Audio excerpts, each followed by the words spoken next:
রমজান মাসে ওষুধের মাধ্যমে মাসিক বন্ধ রেখে কি রোজা রাখা যাবে? রোজা রাখা অবস্থায় পিরিয়ড হয়ে গেলে করণীয় কি? ঘুম থেকে উঠতে না পারার কারণে সাহারি খেতে না পারলে কি রোজা হবে? ইনসুলিন বা ইনজেকশন নিলে কি রোজা ভেঙে যায়? গোসল ফরজ অবস্থায় গোসল না করে কি সাহারি খাওয়া যাবে? রোজা অবস্থায় তেল, সুরমা, আতর ইত্যাদি ব্যবহার করলে নখ বা চুল কাটলে কি রোজার কোনো ক্ষতি হবে? রমাদান মাসে মহিলারা রান্না করার সময় কি লবণ চেক করতে পারবেন? রোজার নিয়ত কখন থেকে করতে হবে? রোজা রেখে ধূমপান করা যাবে কিনা? রমজানে গোসলের সময় যদি কানের ভেতর পানি প্রবেশ করে তাহলে কি রোজার কোনো সমস্যা হবে? প্রিয় দর্শক, আর বিলম্ব না করে চলুন আপনাদের প্রশ্ন উত্তর দেওয়ার পালায় প্রবেশ করি। তানজিনা আপনি লিখেছেন, রোজা রাখা অবস্থায় পিরিয়ড হয়ে গেলে করণীয় কি? পিরিয়ড যদি হয়ে যায় তাহলে ওই দিনের যে সিয়ামটা আছে ওই সিয়ামটা আপনাকে পরবর্তীতে রমজানের পরে রেখে দিতে হবে। আর পিরিয়ড হয়ে গেছে, এখন আপনি অন্য রোজাদার সামনে আপনি খাদ্য গ্রহণ ইত্যাদি থেকে বঞ্চিত থাকবেন এবং ওইভাবে পার করবেন। এমনি শাহরিয়ার ইসলাম লিখেছেন, রমজানে গোসলের সময় যদি কানের ভেতর পানি প্রবেশ করে তাহলে কি রোজার কোনো সমস্যা হবে? সামান্য পানি যদি কানের ভিতর যায় এবং সেটা যদি আপনি ঝেড়ে ফেলে দিতে পারেন, শেষে যদি আপনার থাকে তাহলে ইনশাআল্লাহ রোজা হয়ে যাবে, রোজার ক্ষতি হবে না। মিলন হোসেন আপনি লিখেছেন, রোজা রেখে ধূমপান করা যাবে কিনা? অনেকে বলে থাকেন যে রোজা রাখা অবস্থায় সিগারেট খেলে রোজার কোনো ক্ষতি হয় না, এটা কি সঠিক? এটা কোনো মানুষ বলে, আমি তো এই প্রথম শুনলাম। যাই হোক, কেউ যদি বলে থাকেন সেটি নেহায়াতি ভুল। ধূমপান করলেও তার ফলে রোজা ভঙ্গ হবে, কারণ এটা পান ধোঁয়াগুলো মানুষের ভেতরে প্রবেশ করে, বিধায় এটি রোজা ভঙ্গের কারণ। রোজা অবস্থায় ধূমপান করা জায়েজ নয়, যদিও রোজা রাখা অবস্থার বাইরেও ধূমপান করা জায়েজ নয়। রোজা অবস্থায় ধূমপান করলে সেটি গুনাহও হবে, আবার রোজা ভঙ্গের কারণ হবে। যদিও সন্ধ্যার পরে কেউ ধূমপান করলে গুনাহ হবে, বাট রোজা ভঙ্গের বিষয়টি সেখানে থাকছে না। এর পরের প্রশ্ন হলো, রোজা অবস্থায় তেল, সুরমা, আতর ইত্যাদি ব্যবহার করলে নখ বা চুল কাটলে কি রোজার কোনো ক্ষতি হবে? রমাদান মাসে রোজা অবস্থায় তেল, সুরমা, আতর এগুলো ব্যবহার করলে রোজার কোনো ক্ষতি হবে না। ঠিক একইভাবে চুল, নখ ইত্যাদি কাটলেও সিয়ামের কোনো ক্ষতি হবে না, কারণ এগুলোর কোনোটাই খাদ্য কিংবা খাদ্যের সাথে সাদৃশ্যপূর্ণ কোনো বিষয় নয়। যদি আপনি রোজা রেখে খাদ্য গ্রহণ করেন, পানীয় গ্রহণ করেন, কিংবা খাদ্য বা পানীয়ের কাজ দেয় বা এটার সাথে সাদৃশ্য হয়, এরকম কোনো কিছু আপনি করেন, তাহলে সেক্ষেত্রে সেটি সিয়াম ভঙ্গের কারণ হবে। আর রোজা রেখে একজন মানুষ যদি তেল ব্যবহার করেন, সুরমা ব্যবহার করেন, আতর ব্যবহার করেন, কিংবা চলবা নখ কাটেন, তাতে না সেটা খাদ্যের কোনো কাজ দেয়, না পানীয়ের কোনো কাজ দেয়, না তার সাথে কোনো এর সরাসরি কোনো সম্পৃক্ততা বা সাদৃশ্য আছে, বিধায় এগুলো করলে সিয়াম ভঙ্গ হবে না, রোজা ভঙ্গ হবে না, কোনো অসুবিধা নেই। এরপরে যে প্রশ্নটি দেখতে পাচ্ছি, জান্নাতুল ফেরদাউস আপনি লিখেছেন, রোজার নিয়ত কখন থেকে করতে হবে? ফরজ রোজার নিয়ত এটি রাতের গভীরে, অর্থাৎ রাতেই করতে হবে, রাতের মধ্যভাগে কিংবা শুরুতে, শেষে, যেভাবেই হোক সুবহ সাদিকের আগে আগে রাতের মধ্যেই করতে হবে জমহুর আমাদের মতে, অর্থাৎ হানাফি, মালিকি, শাফি এবং হাম্বলি ফোকাহে একরামের মতে। তবে ফোকাহে আহনাফ এর মতে দিনের বেলায় দ্বিপ্রহরের আগে আগে নিয়ত করলেও কিন্তু রমজানের ফরজ রোজা আদায় হয়ে যাবে। তবে অন্যান্য যে নফল রোজাগুলো আছে সেগুলো দিনের বেলা দুপুরের আগে আগে পর্যন্ত নিয়ত করলেই হয়ে যাবে সবার সর্বসম্মতিক্রমে। তাহলে খোলাসা কথা হলো, রমজানের ফরজ রোজার নিয়ত রাতেই করতে হবে অনেক ফোকাহে একরামের মতে। তবে হানাফি ফোকাহে একরামের মতে, ইমাম আবু হানিফা রাহিমাহুল্লাহর মাযহাব অনুপাতে, তার থট অনুযায়ী দিনের দুপুরের আগ পর্যন্ত যদি এই সময়ের মধ্যেও নিয়ত করে ফেলে কেউ, তাতেও তার রমজানের ফরজ রোজা আদায় হয়ে যাবে। তবে শর্ত হলো এর মধ্যে পান বা আহার বা রোজা ভঙ্গকারী কোনো কিছু না করে থাকতে হবে। এর পরের প্রশ্ন হলো, রমাদান মাসে মহিলারা রান্না করার সময় কি লবণ চেক করতে পারবেন? আমাদের মা বোনরা রমাদান মাসে রান্না করতে গিয়ে, বা যে কোনো পুরুষও রান্না করতে গিয়ে যদি তরকারির লবণ চেক করতে হয়, স্বাদ চেক করতে হয়, তাহলে সেক্ষেত্রে সেটি তার জন্য জায়েজ হবে, যদি এই চেকটা হয় জিহ্বা দিয়ে এবং চেক করে সাথে সাথে আবার থুতুর মাধ্যমে তিনি সেটাকে পরিষ্কার করে ফেলে দেন, অর্থাৎ গলদকরণ না গেলেন, তাহলে সেক্ষেত্রে সেটি জায়েজ হবে। যদিও এটা অ্যাভয়েড করতে পারলে সেটা বেটার এবং উত্তম। যদি কারোর সন্দেহ হয় যে রান্নাটা ঠিক মতো হলো কি হলো না, মানুষ খেতে পারবে কি পারবে না, লবণ হলো কি হলো না, কম বা বেশি হলো কি না, তাহলে সেক্ষেত্রে তিনি পরখ করতে পারবেন। তবে জিহ্বার আগায় নিয়ে সেটাকে আবার খুব ভালোভাবে থুতুর সাথে ফেলে দেওয়ার চেষ্টা তাকে করতে হবে, তিনি ফেলে দিতে হবে। এর মাধ্যমে ইনশাআল্লাহ তাআলা তার এই চেক করাটা জায়েজ হবে। তবে যাদের মোটামুটি অনুমান হয়ে গেছে, আন্দাজ হয়ে গেছে, খুব একটা প্রয়োজন হয় না, তারা এটা অ্যাভয়েড করতে পারলে অবশ্যই বেটার এবং ভালো। সাকিব হাসান আপনি লিখেছেন, গোসল ফরজ অবস্থায় গোসল না করে কি সাহারি খাওয়া যাবে? যদি কারোর গোসল ফরজ হয়, তাহলে গোসল ফরজ অবস্থায় যদি আপনি সাহারি খেয়ে নেন, এই কারণে যে এখন গোসল করতে গেলে সাহারি খাওয়ার সময় আর থাকবে না, অথবা যে কারণেই হোক না কেন যে আমি পরে গোসল করব, তাহলে তার ফলেও সিয়াম হয়ে যাবে, কোনো অসুবিধা নেই। তবে অবশ্যই ফজরের সালাত আদায়ের প্রয়োজনে ফজরের সালাতের আগে আগে আপনাকে ফরজ গোসল করতে হবে। কিন্তু গোসল ফরজ হওয়া অবস্থায় অর্থাৎ শরীর অপবিত্র অবস্থায় যদি কেউ খাদ্য গ্রহণ করেন এবং সাহরি খেয়ে ফেলেন বা রোজার নিয়ত করেন, তাতেও রোজা হয়ে যাবে, সাহরি হয়ে যাবে, কোনো অসুবিধা নেই। যদিও গোসল করে তারপরে খেতে পারলে সেটা উত্তম, তা বলাই বাহুল্য। মাজিদুর রহমান আপনি লিখেছেন, ইনসুলিন বা ইনজেকশন নিলে কি রোজা ভেঙে যায়? ইনসুলিন বা ইনজেকশন নিলে রোজা ভঙ্গ হয় না। বিশেষ করে যে ইনজেকশন আমাদের চামড়ার নিচে বা সামান্য মাংসপেশিতে যায়, যেটা আমাদের পাকস্থলিতে যায় না, খাদ্যের কাজ দেয় না, পানীয়ের কাজ দেয় না, খাদ্য বা পানীয়ের সাথে সাদৃশ্য হয় না, সেরকম ইনজেকশন যেটা শুধুমাত্র আপনার চামড়ার নিচে ইনজেক্ট করা হয় কিংবা আপনার মাংসপেশিতে ইনজেক্ট করা হয় এবং সেটাতে আপনার মেডিসিন থাকে সামান্য পরিমাণে, বা যেখানেই হোক ইনজেক্ট করা হয়, সেটা পাকস্থলিতে অন্তত যায় না। তো এই ইনজেকশন এবং আপনার ইনসুলিন এগুলোর কারণে রোজা ভঙ্গ হবে না, এটাই বিশুদ্ধতর মত এবং সংখ্যাগরিষ্ঠ উলামা ইকরাম আরব আজম সবারই মত বলতে গেলে।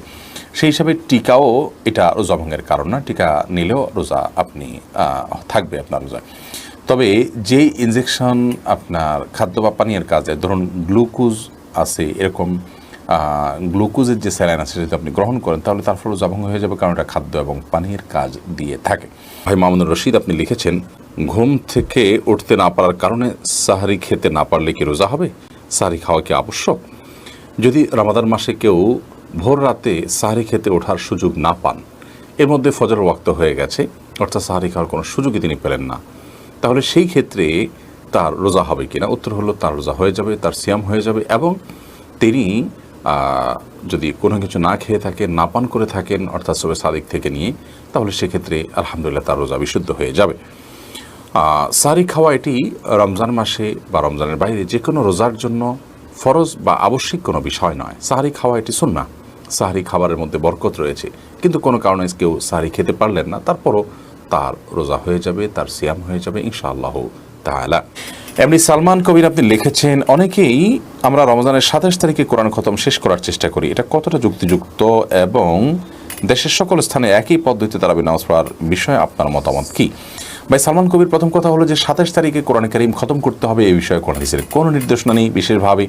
তবে আমাদের সামাজিক প্রেক্ষাপটে নানা দিক বিবেচনায় বেশিরভাগ মসজিদগুলোতে 27 তারিখেই কোরআন কারীমের তারাবিতে খতম করার চেষ্টা করা, যাতে করে কোরআন কারীম পুরোটা একবার শোনার পর মানুষ ঈদ করার জন্য গ্রামের বাড়িতে বা বিভিন্ন জায়গায় যেতে পারেন। যে থাকে আমাদের সমাজে মানুষ 27 তারিখের পরে, এটা হলো বাস্তবতা, ঈদের 1-2 দিন আগে চলে যায়। অতএব খতমটা যেন শেষ করে যিনি যেতে পারেন, এই জন্য এটি করা হয়ে থাকে। এটি কোনো কোরআন সুন্নাহ নির্দেশনা নয়, এটা আমাদের প্রয়োজনে আমরা করে নিয়েছি। ধরুন আপনার দিনের বেলা একটা সময় কোরআন তেলাওয়াত করতে সুবিধা হয়, তাহলে আপনি সেই সময় তেলাওয়াতের জন্য ধার্য করে নিলেন। এটা যেরকম একান্ত আপনার বিষয়, এটাকে আপনি শরিয়ার কোনো নির্দেশ মনে করে করছেন না। ঠিক একইভাবে 27তম রাতে কোরআন শেষ করা তারাবিতে, এটি আমাদের নিজস্ব প্রয়োজন এবং আমাদের সামাজিক প্রেক্ষাপটে এটিকে শরিয়ার কোনো নির্দেশ মনে করে কোথাও করা হয় না, বিধায় এটি বেদাত হওয়ার কোনো কারণ নেই। আর সব মসজিদগুলোতে, দেশের সমস্ত মসজিদগুলোতে তারাবির নামাজের ক্ষেত্রে যে একই পরিমাণে তেলাওয়াত করা হয় এবং একটা মাপ অনুযায়ী করা হয়, যে প্রথম সম্ভবত কয়েকদিন 1.5 পারা করে, এরপরে বাকি দিনগুলোতে 1 পারা করে পড়া হয়, যাতে করে 27তম রাতে খতম হয় এবং শেষ হয়। এ বিষয়ে ইসলাম ফাউন্ডেশন নির্দেশনা দিয়ে থাকে প্রতি বছরই, এবছরও দেওয়া হয়েছে, যেন সব মসজিদগুলোতে একই সিস্টেমে পড়া হয়ে থাকে। এটাতেও কোনো সমস্যার কিছু দেখছি না, কারণ এটাকেও শরীয়তের কোনো নির্দেশ মনে করে করা হচ্ছে না, এটা শুধুমাত্র সাধারণ মানুষের সুবিধার্থে করা হচ্ছে, যাতে কেউ এক মসজিদ থেকে সালাত আদায় করার পাশাপাশি হঠাৎ করে অন্যদিন যদি অন্য মসজিদে তার তারাবি পড়তে হয়, তাহলে যেন তার ওই খতমটাতে কোনো প্রকার ব্যত্যয় না হয়। অতএব এটা আমাদের সুবিধার জন্য আমরা করেছি, এটাকে শরিয়ার নির্দেশ মনে করে করেছি, ব্যাপারটি সেরকম নয়। লাবণ ইসলাম আপনি লিখেছেন, সন্তান যেন রাগী না হয়, এর জন্য একজন মায়ের করণীয় কি? খুবই গুরুত্বপূর্ণ একটি প্রশ্ন বোন লাবণী। একজন মা তার সন্তান যেন ক্রেজি না হয়, বদমেজাজি না হয় এবং রাগী না হয়, তার জন্য তার অনেকগুলো করণীয় আছে। প্রথম করণীয় হলো এই সন্তানকে ছোটবেলায় উত্তম তারবিয়াহ দিয়ে তাকে গড়ে তোলা, তাকে লালন পালন করার ক্ষেত্রে সবসময় লক্ষ্য রাখা যে নিজেদের কোনো ভুলের কারণে সে যেন ক্রেজি হয়ে না ওঠে। ধরুন কোনো কিছু সে রাগ করলে আপনি দিচ্ছেন, এটি যদি তার অভ্যাসে পরিণত হয়, তাহলে সে রাগটাকে নিয়মিত করতে থাকবে এবং আস্তে আস্তে বদমেজাজি হয়ে উঠবে এবং রাগী হয়ে উঠবে। বরং তাকে বোঝাতে হবে মাঝে মধ্যে হয়তো আপনি তার রাগকে আমলে নিলেন, আবার মাঝে মধ্যে তার রাগলেই যে তিনি সব কিছু পেয়ে যাবে, ব্যাপারটি সেরকম নয়, সেটি তাকে বোঝানোর চেষ্টা করবেন। এটি একটি বিষয়, এরকম আর অনেকগুলো বিষয় লক্ষ্য করতে হবে তাকে তারবিয়া এবং লালন পালন করার ক্ষেত্রে। দ্বিতীয়ত যে বিষয়টি খেয়াল করতে হবে তা হলো তাকে আজকাল যে সমস্ত ডিভাইস সচরাচর বিভিন্ন পরিবারে দেওয়া হয়ে থাকে, সেটা স্মার্টফোন বলেন কিংবা আইপ্যাড বা বিভিন্ন প্রকার ট্যাব বা ল্যাপটপ কম্পিউটার দেওয়া হয়ে থাকে, সেগুলোতে কার্টুন, গেমস ইত্যাদি বিশেষ করে যে দেওয়া হয়ে থাকে, গেমসগুলোতে যে পরিমাণে মারামারি, কাটাকাটি এবং একে অন্যকে শেষ করে দেওয়ার যে একটা আপনার কসরত আমরা দেখতে পাই, এগুলোর মাধ্যমে বাচ্চারা ক্রেজি হয়ে ওঠে, বদমেজাজি হয়ে ওঠে, সেগুলো যেন না হয় সেদিকটা খেয়াল রাখতে হবে। তৃতীয়ত, বাবা মা বা পরিবারের লোকেরা তার সামনে বদমেজাজি দেখানোর যে একটা কালচার আমাদের সব ফ্যামিলিগুলোতে আপনার চর্চা হয়ে থাকে, সেটা যেন না হয় সেদিকটা খেয়াল রাখতে হবে। চতুর্থত, বাচ্চা যদি রাগী হয় তাহলে সেক্ষেত্রে আউযু বিল্লাহি মিনাশ শাইতানির রাজিম পড়ে তার খাবার এবং পানিতে ফু দিয়ে তাকে খাওয়াবেন।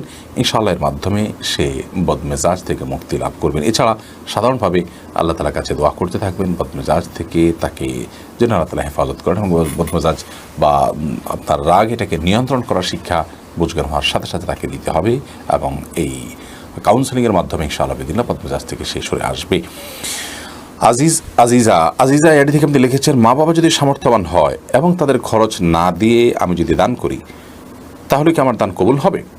আপনি মা বাবার খরচ দেওয়াটা আপনার উপর আবশ্যক নয় যদি তারা নিজেদের ব্যয়ভার বহন করার মতো আর্থিক সঙ্গতি তাদের থাকে, কিন্তু মরুয়াত এবং মা বাবার প্রতি যে বীর বা তাদের প্রতি যে সদাচরণের নির্দেশ আল্লাহ তাআলা আমাদেরকে করেছেন, সেই সদাচরণের নির্দেশনার অংশ হিসেবে, ইহসান এবং বীরের অংশ হিসেবে তাদের জন্য হাদিয়া তোহফা দেওয়া, উপঢৌকন দেওয়া, ভালোবাসার প্রকাশ করা, হাদিয়া এবং উপঢৌকন দেওয়ার মাধ্যমে ভালোবাসা হয়, সম্প্রীতি হয়, নবী করিম সাল্লাল্লাহু আলাইহি ওয়াসাল্লাম বলেছেন।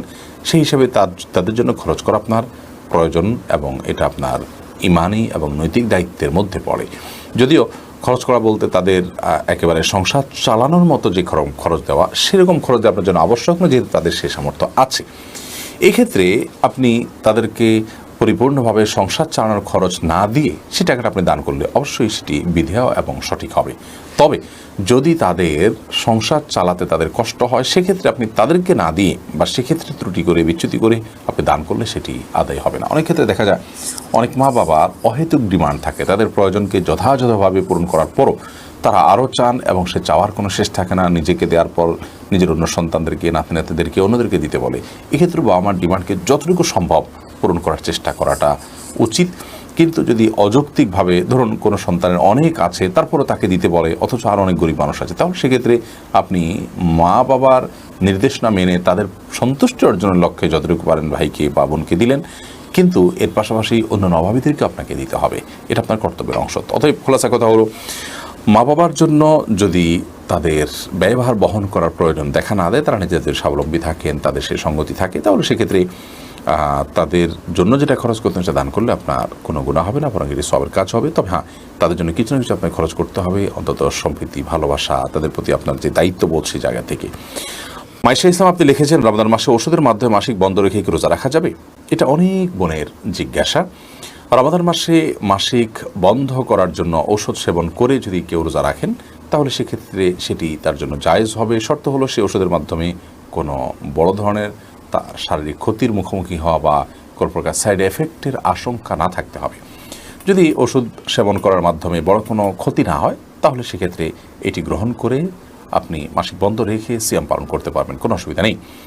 যদিও উত্তম হয় স্বাভাবিক অবস্থার উপরে ছেড়ে দেওয়া, কারণ আল্লাহ রাব্বুল আলামিন যে অবস্থা রেখেছেন সেই অবস্থার উপরে থাকতে পারলে বেটার। তবে হ্যাঁ, অনেকে আছে রমজানের পরে রোজাগুলো রাখাটা তাদের জন্য চ্যালেঞ্জিং হয়ে যায়, কঠিন হয়ে যায়, তাহলে সেক্ষেত্রে তারা ওষুধ সেবন করে এই রোজাগুলো রাখতে পারবেন, রমজান রোজাগুলো রাখতে পারবেন, কোনো অসুবিধা নেই। শর্ত হলো সাইড এফেক্ট এর মাধ্যমে বড় কোনো ক্ষতির মুখোমুখি হওয়ার আশঙ্কা না থাকতে হবে। কারণ মানুষ নিজেকে ক্ষতির মধ্যে ফেলে দিবে এরকম কোনো কাজ ইবাদত করার জন্য করার নির্দেশনা ইসলাম আমাদেরকে দেয় না।